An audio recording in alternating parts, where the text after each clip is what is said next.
Festival. If you've been to Norwalk in the last few years, my goodness, that town, a city, has just exploded with arts and culture and food, and it really has become a great place to be. Well, the folks at the Norwalk Film Festival know, they've known, the 5th annual festival kicks off tonight. Award-winning movies, documentaries, lots of stuff, big celebrities here to tell us more. The president himself, Sean Fox, nice to have you here. Yeah, thanks for having me here. I'm going to be honest with you. I mean, I spent a lot of time in Norwalk. I did not even realize that there was a film festival, let alone the 5th one.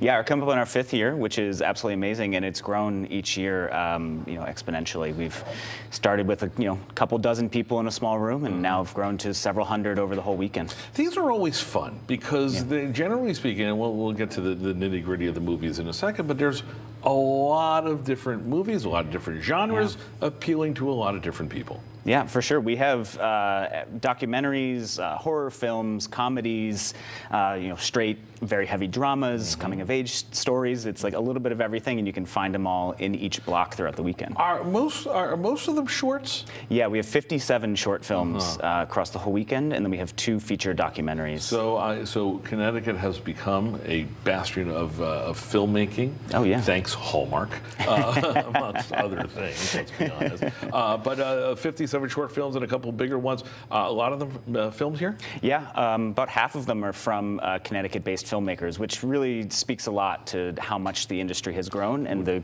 storytelling. Which certainly justifies why there's a Norwalk Film Festival. Yeah. The big premiere is tonight, correct. And it may be the only thing that's sold out because you got the big star of the movie, which is Matthew Modine. Tell us about the film. Yeah, Matthew Modine, he's an executive producer on this documentary called I Hope This Helps, which is a documentary about AI and how it's affecting the film industry and storytelling. And so he's an executive producer on that, so he'll be there in person to take part in a panel and Q&A discussion after along. I'm sure there'll be a few questions. Yes. Movie making AI, and I know sometimes the Venn diagram of that, there's a couple of filmmakers very curious to see how that goes. What do you hope folks take away? They go to some of these shorts, they go to see the movies this weekend. What do you want them thinking on the way out?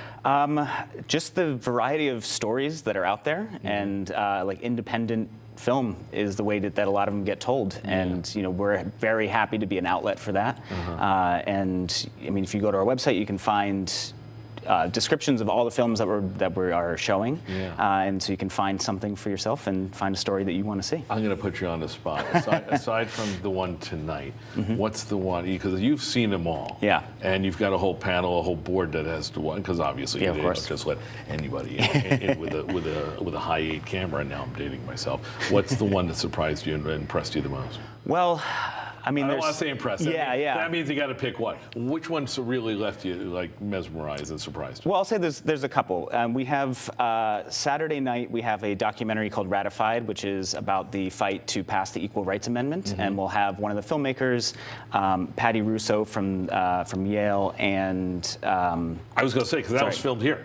It's filmed all over. It's mostly focuses on Virginia mostly. Okay. But that it's about the fight for the struggle for that as well. But we also have a bunch of films, a couple films that are shortlisted for the Oscars, 2 that won awards at South by Southwest, Love it. And another one that was in Cannes. So see, lots of award-winning stuff. They know what they're talking. We have tickets. Tickets are still available for just about all these except for tonight. Here's the information. It's over at the Wall Street Theater, which, by the way, if you've not been, my goodness, what a restoration they've done over the last 10 years. There's one of the many things in Norwalk that have really blown people away over the last 10 years. Fox61.com is where we will get you to them so you can get tickets to the 5th annual Norwalk Film Festival. Sean Fox, continued success. Thank you so much. I love this idea. I think it's fantastic because I love the film, love supporting Connecticut culture.